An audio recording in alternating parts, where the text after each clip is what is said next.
Bab 197. Sama-sama, Mbak, timpal Raihan sembari berbalik lalu berjalan cepat menghampiri mobilnya lagi. Sementara Pak Ardi, dengan sungkan menghampiri Pak Damar untuk meminta maaf atas kekacauan yang terjadi. Turut merepotkan pegawai Pak Damar yang padahal tak memiliki kewajiban sedikitpun. "Papi, saya boleh duduk?" tanya Pak Ardi. "Duduklah, Di." Pak Damar menyahut santai. Davin sudah cerita tentang kecelakaan yang menimpa Rika." Pak Ardi kembali bertanya. Sementara Pak Damar hanya menanggapi dengan anggukan kecil.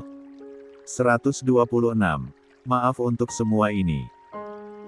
Kedatangan saya ke sini sama sekali tak berniat untuk membuat kekacauan seperti ini.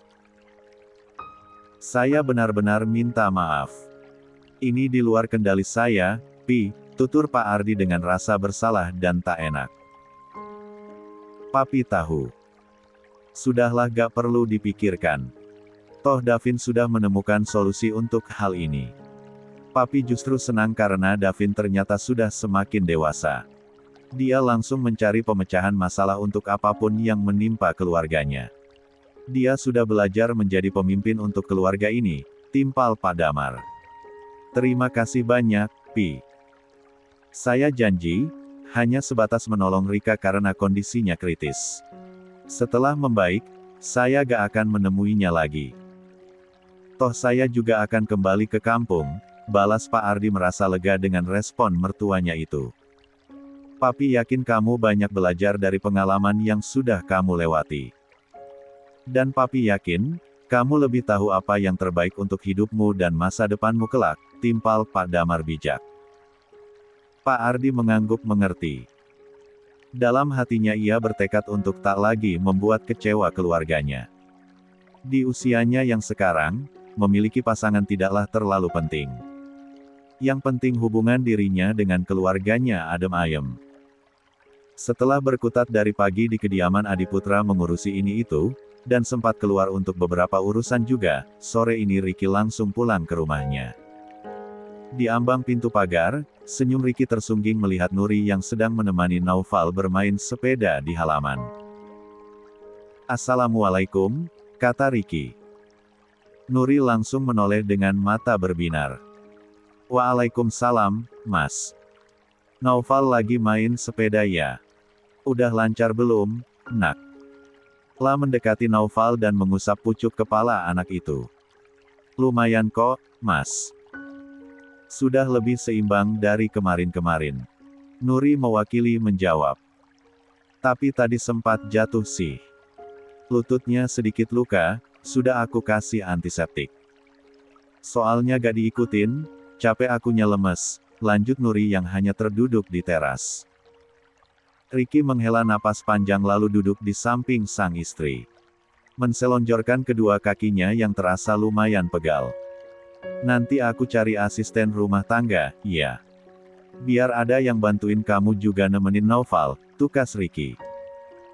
"Katanya Mbak Riri lagi butuh kerjaan. Kenapa gak dia saja, Mas?" tanya Nuri seolah kuku ingin Riri yang menjadi asisten di rumahnya. "Nur, kamu kenapa sih, nawarin dia terus? Dia itu saudaranya Mbak Ayu. Gak enak lah, masa disuruh jadi asisten rumah tangga. Nanti aku cari orang lain lagi. Yang usianya sudah setengah abad ke atas biar lebih telaten," timpal Riki sedikit kesal. "Mas tahu sendiri, aku kurang begitu suka ada orang yang gak dikenal ada di rumah. Kalau sama Mbak Riri kan sudah kenal. Lagian, kenapa memangnya kalau saudara Mbak Ayu? Toh kata Mbak Riri juga ingin berusaha mandiri, gak merepotkan dan mengandalkan Mbak Ayu terus. Buktinya, uang bekas biaya melahirkan juga, dilarang dilunasi Mbak Ayu," balas Nuri. "Aku sendiri sering bilang, biaya persalinan itu sudah aku ikhlaskan. Aku gak anggap itu utang," sela Riki cepat. "Itu kan kata Mas. Anggapan Mbak Riri sendiri berbeda. Dia tetap menganggap itu utang," timpal Nuri lagi. 127. Riki kembali menghela napas panjang. Ia menoleh dan menatap istrinya itu dekat-lekat. Kenapa seperti kukuh banget mau Mbak Riri bekerja di sini? Beneran mau cari asisten rumah tangga atau cari madu? Kalau kamu sedang berusaha menjodoh-jodohkan aku dengan Mbak Riri atau siapapun karena kamu belum bisa melayani nafkah batin untukku, maka dengan tegas, aku bilang tidak. Aku tidak tertarik untuk menikah lagi mau itu dengan Mbak Riri atau wanita manapun, tutur Ricky tegas. Setelah mengatakan itu, ia lekas bangun dari duduknya. Sebentar lagi masuk ya, nak, sudah sore. Besok lagi mainnya, katanya pada Naufal begitu perhatian. Nuri menatap punggung Ricky yang menjauh lalu menghilang di balik pintu depan embusan napas kasar. Aku hanya ingin ada yang merawat dan mengurusimu, Mas. Pengorbananmu untukku begitu besar, rasanya tak masalah jika aku harus mengorbankan perasaanku demi melihatmu bahagia dan bisa menikmati hidupmu layaknya laki-laki normal pada umumnya, gumam Nuri sendu. Di tempat berbeda, Raya masih anteng berada di dalam kelas setelah mata kuliah berakhir. Dia memang memutuskan untuk menunggu kedatangan Raihan sambil membaca buku yang baru dipinjamnya dari perpus tadi. Saking antengnya, ia tak sadar jika kini tinggal dia sendirian di tempat itu. Wajar, hari memang sudah merangkak semakin sore. Tak heran, setiap membaca buku, Raya memang selalu merasa terhipnotis hingga sulit untuk berhenti. Tak jarang, hal itu membuatnya lupa waktu bahkan seringnya kebablasan. Seperti halnya sekarang ini. Astagfirullah. Sudah jam 5, gumamnya setelah melihat jam tangan. Tapi kenapa Mas Raihan belum ada, ya? Apa dia kelupaan? Apa mungkin satpamnya lupa gak ngasih tahu kalau aku masih ada di sini? Lanjut Raya menebak-nebak. Tadi, Raya memang sempat ke gerbang kampus. Menitip pesan pada satpam untuk memberitahu keberadaan dia yang masih berada di dalam jika ada yang mencarinya. Bisa saja dia menunggu di luar ruangan, hanya saja, Raya tidak suka ada yang mengganggunya ketika membaca. Cek, mana ponsel mati? Gak bisa pesan Grab ini mah, gerutunya begitu melihat layar ponsel yang gelap. Ya sudah, nyari angkot aja kalau gitu. Gak apa-apa jalan kaki dulu agak jauh, lanjutnya bergumam. Angkutan kota memang tak ada yang melewati bangunan kampus tersebut. Hingga jika dia ingin naik angkot, harus berjalan beberapa puluh meter ke pertigaan. Raya membereskan barang-barangnya. Memasukkan buku ke dalam tas lalu bangun dari duduknya. Sembari meletakkan tas di pundaknya, Raya berjalan menuju pintu ruangan yang tertutup rapat. Saat memutar gagang pintu, mata Raya melebar saat mendapati pintu itu susah terbuka. Loh, kok gak bisa dibuka sih? Ujar Raya dengan jantung berdebar kencang. Ia berusaha untuk menarik gagang pintu itu semakin kuat tapi tetap saja tak bisa. Ia juga berkali-kali mendorong pintu itu sekuat tenaga. Halo, ada orang gak di luar? Raya menggedor-gedor pintu tersebut dengan kencang agar ada yang mendengarnya. Nihil. Raya tak mendengar respon apapun. Jantungnya pun berdegup kian kencang. Rasa takut mulai menyerang hatinya. Ya Allah, bagaimana ini? Bagaimana aku bisa kasih kabar sama orang kalau ponselku saja mati, gumam Raya. 128. Kebingungan dengan degup jantung kian memburu. 129. Takut, panik, tegang, semua itu bercampur menjadi satu kala Raya tak kunjung berhasil membuka pintunya. Ia juga tak mengerti, kenapa pintu tersebut tiba-tiba tak bisa dibuka padahal sebelumnya tak pernah seperti ini. Ya Allah, bagaimana ini? Gumamnya dengan mata yang mulai merebak. Tak putus asa, Raya kembali menggedor pintu sambil berteriak kencang. Ada orang gak di luar? Tolong dong pintunya gak bisa dibuka. Nihil, ia masih tak mendapatkan tanda-tanda keberadaan orang di luar sana. Ketakutan dan kekalutan pun kian merajalela. Hingga ia mulai menangis karena tak tahu harus berbuat apa. Ya Allah tolong aku. Hanya itu yang bisa Raya katakan berkali-kali. Berharap keajaiban tiba-tiba datang menghampirinya. 10 menit, 15 menit, Raya terduduk lemas di dekat pintu yang masih tertutup rapat. Wajahnya sudah sembab dengan mata memerah. Belum lagi kerongkongannya yang terasa kering akibat terlalu banyak menangis. Tok tok tok.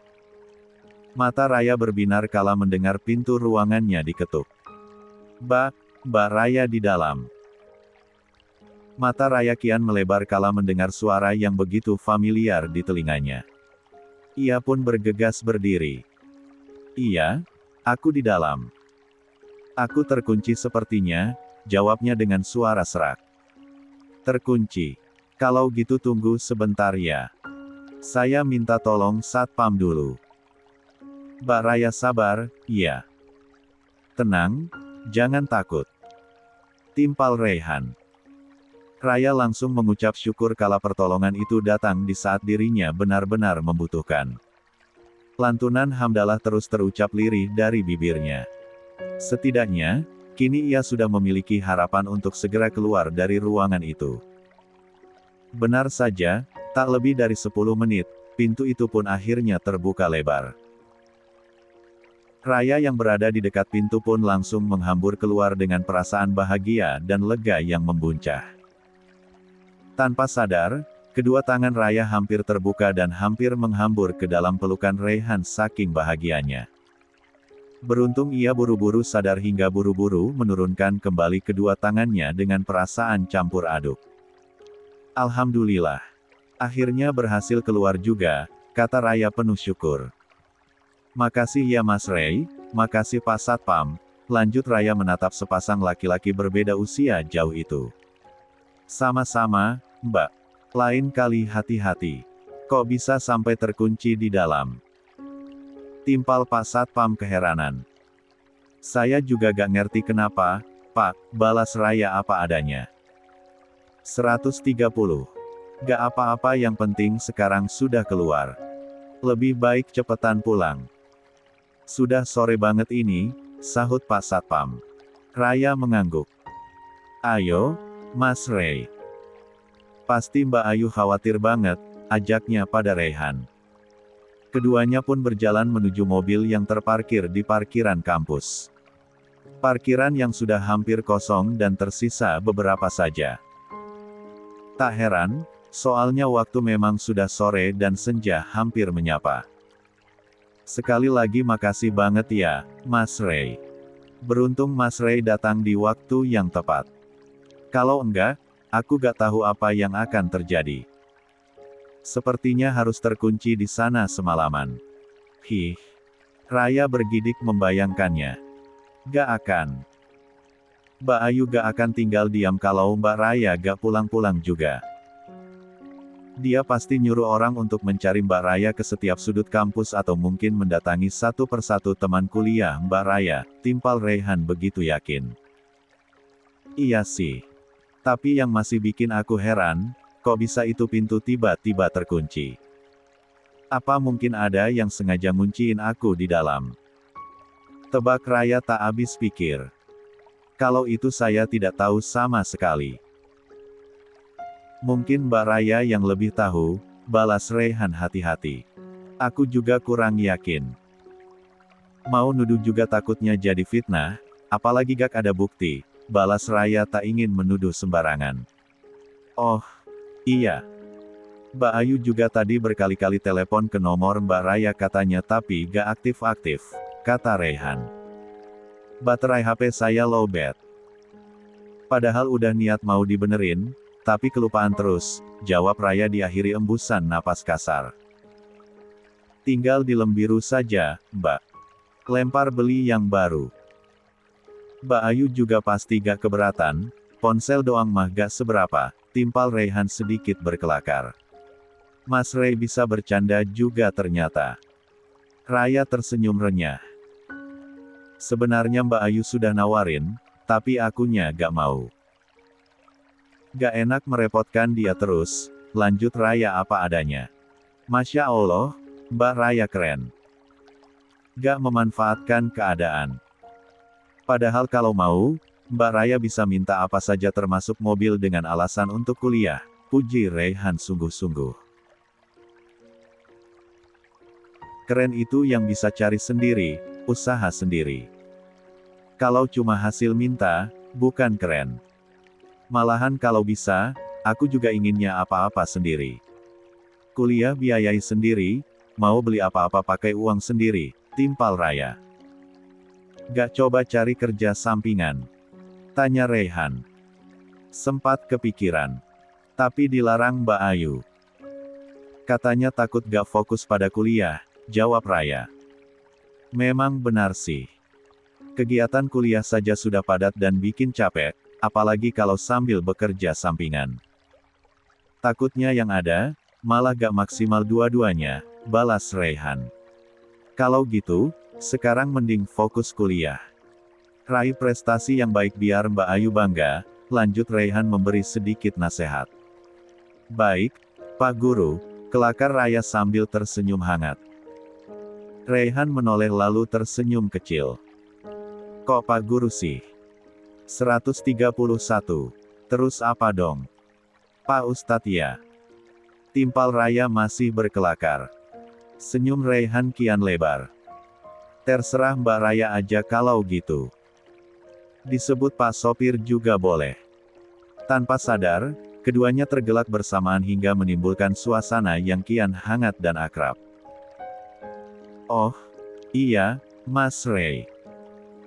Kejadian tadi, tolong jangan diceritakan pada Mbak Kayu ya. Aku gak mau dia kepikiran, pintar Raya. Kasian Mbak Ayu, mana setiap hari capek sama kurang istirahat ngurusin Via. Aku gak mau nambah-nambah beban pikirannya, lanjutnya dengan mata sayu. Baik, Mbak. Semoga saja itu memang beneran terkunci sendiri ya, bukan ada yang ngunciin. Soalnya kalau kerjaan orang iseng, ngeri sih, Mbak, isengnya keterlaluan, timpal Raihan. Iya, Mas. Semoga saja ini pengalaman buruk pertama juga terakhir, balas Raya. Masih teringat jelas rasa takut dan tegang tadi. Tapi setelah bertemu Raihan, rasa takut itu langsung hilang tak berbekas. Entah kenapa dia merasa nyaman dan ada yang melindunginya. Sudah sampai Mbak. Langsung istirahat Gih. Saya juga mau langsung salat maghrib. Sepertinya sudah hampir masuk waktunya, kata Raihan begitu mematikan mesin mobil. Raya mengangguk. Sekali lagi terima kasih banyak. Sama-sama, Mbak, sahut Raihan. Oh, iya. Saya sekalian mau minta nomor telepon boleh? Biar gampang menghubungi kalau ada apa-apa, lanjutnya. Dengan senang hati. Nanti aku ping ya, kalau ponselnya sudah nyala. Minta nomor Mas Ray sama Mbak Ayu, jawab Raya dengan senyum mengembang. Setelah mengatakan itu, ia lekas turun ke mobil lalu berjalan menuju rumah dengan lengkungan senyum yang tak pernah pudar. Hatinya mendadak berbunga-bunga dan terasa bermekaran. Aduh, kenapa sih ini? Kok deg-degan gini? Apa ini yang disebut jatuh cinta? Gumamnya dengan wajah memerah dan malu-malu sendiri. Raya, ya Allah Raya. Kenapa jam segini baru pulang? Ini maghrib loh. Aku cemas banget tahu. Ini orangnya malah senyum-senyum sendiri gak jelas. Saat masuk ke dalam rumah, Raya langsung disambut cuitan Ayu yang raut wajahnya nampak sangat khawatir. Maaf, Mbak. Aku tadi nungguin Mas Raihan sambil baca buku. Mau pesan Grab juga gak bisa karena ponselnya mati. Mau hubungi Mbak juga gak bisa, jawab Raya. Astagfirullah kamu ini. Sudah mana ponselnya sini kan? Ayu menadahkan tangannya di depan Raya. Ponsel ini Mbak ambil. Mau Mbak buang. Ponsel rusak ngapain masih dipelihara? Nanti Mbak belikan yang baru. Ingat, ponsel itu penting. Di zaman sekarang ini, ponsel malahan menjadi barang nomor satu yang dibutuhkan, gerutu Ayu kesal. Tapi kartunya jangan ikut dibuang. Banyak nomor teman-teman soalnya, pinta Raya pasrah. Iya. Sudah, sana bersih-bersih dulu.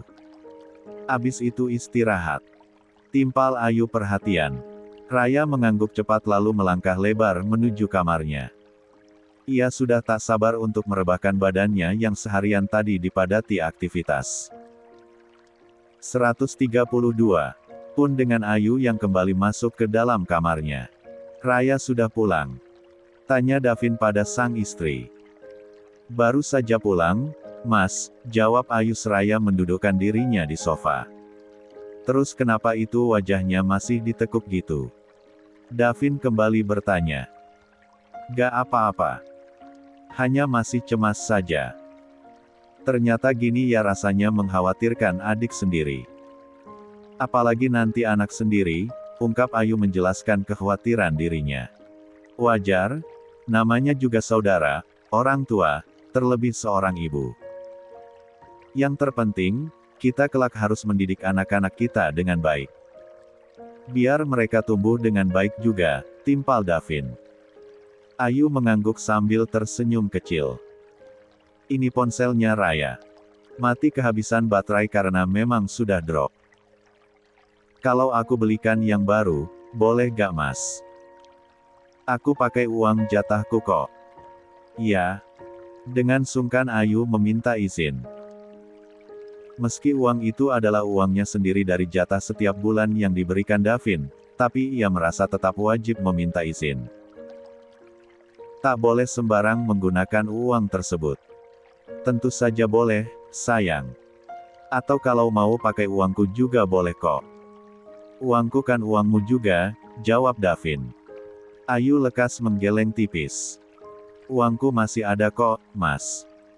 Jatah tiap bulan kan gak pernah habis, balas Ayu. Baiklah. Kalau misal habis atau gak cukup, tinggal bilang saja ya. Gak usah sungkan. Aku ini suamimu. Apapun yang aku miliki, adalah milikmu juga. Oke. Seperti biasa, Davin menarik istrinya itu ke dalam pelukan. Lalu mencium puncak kepala sang istri untuk menyesap wangi sampo yang seringkali melenakan untuknya. Mas Riki kesini lagi gak ya? Tanya Ayu sembari mendongakkan kepalanya. Menatap manik hitam sang suami yang selalu memancarkan cinta untuknya. Gak tahu, sayang. Kenapa memangnya? Kalau memang ada perlu, biar aku telepon untuk kesini, jawab Davin. Gak sih, cuma mau minta tolong untuk belikan ponsel buat Raya. Besok kan pasti dipakai, timpal Ayu. Biar Mas nyuruh Reyhan. Gampang itu. Balas Davin begitu santai. Makasih banyak ya, Mas. Makasih selalu menjadi garda terdepan untukku dan keluargaku, tutur Ayu sambil mengeratkan pelukannya di pinggang Davin. Bibirnya tersenyum mereka penuh syukur dalam hatinya. Sama-sama, sayang. Itu kan kewajibanku sebagai seorang imam dan pemimpin rumah tangga. Memastikan orang-orang yang berada di bawah naungannya agar bahagia, tenang, dan nyaman. Bukankah begitu? Davin kembali mengecup pucuk kepala sang istri. Membuat bunga-bunga cinta di hati keduanya selalu bermekaran dan tak pernah layu. Ah, andai semua laki-laki memiliki pikiran seperti itu, pasti dunia ini tentram. Karena dipenuhi oleh istri-istri yang bahagia dan akan menular pada anak-anaknya juga, timpal Ayu dengan rasa syukur kian meningkat. Kita akan ciptakan anak-anak dengan mindset seperti itu ya, ujar Davin diikuti anggukan kepala sang istri. Di tempat berbeda, suara lantunan ayat-ayat suci Al-Quran menggema pelan di ruangan RS di mana Rika dirawat. Suara yang sangat merdu dan menenangkan. 133. Setelah selesai mendirikan salat maghrib, Umi Aminah memang melanjutkan dengan membaca ayat suci Al-Quran. Terlebih tak ada kegiatan yang bisa dilakukannya di sana. hingga ia bisa berlama-lama menikmati ayat demi ayat. Mendengar ayat-ayat itu, mata Rika tiba-tiba terbuka perlahan. Seumur-umur, ia jarang sekali menyentuh kitab suci umat Islam tersebut. Apalagi sampai membacanya. Saking lamanya, ia sendiri sudah lupa bagaimana cara membacanya. Namun, mendengar ayat-ayat suci tersebut, hatinya tiba-tiba terasa tenang dan damai. Bahkan terasa begitu merasuk ke dalam sanubari terdalamnya. Hingga tanpa sadar, setetes air mata mulai jatuh dari kedua kelopaknya. Meleleh membasahi pipi. Ya Allah, selama ini aku terlalu terlena dengan urusan dunia, harta dan sebagainya. Hingga aku lupa untuk mendekatkan diri padamu, batin Rika merintih pilu. Aku lupa, kalau kehidupan dunia ini fana dan tak abadi. Suatu saat bisa tiba-tiba dipanggil pergi. Sementara kehidupan yang sesungguhnya itu di akhirat nanti. Kehidupan yang tak ada ujungnya dan tak akan pernah berakhir, lanjut Rika. Matanya masih tertuju pada Umi Aminah yang baru saja menyelesaikan bacaannya. Lalu membuka mukena dan melipatnya. Rika sengaja batuk kecil sebagai kode bahwa dirinya sudah sadar. Benar saja, Umi Aminah langsung menoleh dan menatapnya. Masya Allah, Alhamdulillah, Mbak sudah sadar. Tanya Umi Aminah sambil mendekat lalu berdiri persis di sisi ranjang. Rika mengangguk pelan. Kamu siapa? Tanyanya dengan suara nyaris tak terdengar. Saya Umi Aminah, asisten di rumah Tuan Damar. Kebetulan saya diminta untuk menemani Mbak. Khawatirnya sadar dan gak ada siapa-siapa, beber Umi Aminah. Rika terdiam. Ia tak menyangka, meski dirinya sudah melakukan banyak sekali kesalahan pada keluarga Adiputra, tapi mereka masih memperlakukan dirinya dengan baik. Tak menyimpan dendam juga kebencian. Aku sudah menyakiti dan mengecewakan orang-orang yang salah. Mereka terlalu baik. Rika kembali bergumam dengan penyesalan yang memenuhi relung hatinya. Mbaknya mau minum? Tanya Umi Aminah. Rika mengangguk pelan.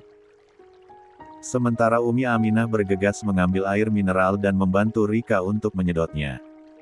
Saya ambil ponsel dulu ya, Mbak. Mau hubungi Tuan Ardi. Mau kasih tahu kalau Mbak sudah sadar, lanjut Umi Aminah antusias. Rika lekas memegang tangan Umi Aminah yang hendak melangkah. Jangan, katanya pelan.